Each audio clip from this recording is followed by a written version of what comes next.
Jedné noci o půlnoci mladá dívenka jde spát. V ten moment upír Dex ze své sklíše vylézá a šeptá Hello, motherfucker. Many months later. Odbyla půlnoc, doufám, že nejseš unavená. Vyskočím na tebe.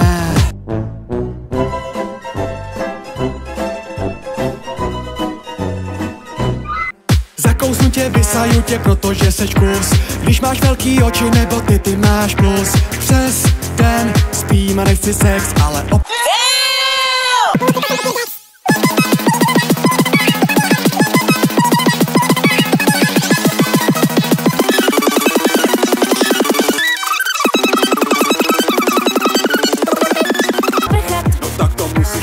celou noc budem trsat.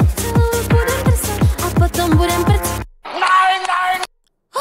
Zakousnu tě, vysaju tě, protože seš kus. Když máš velký oči nebo ty máš plus. Přes den spím a nechci sex, ale o půlnoci to jsem upír Dex. Tak určitě. Dex, Dex, Dex, chce mít se mnou sex. Chce mě do postele a vysát mě na ex. Dex, Dex, Dex, chce mít se mnou sex. Chce mě do postele a vysát mě na ex. Dex.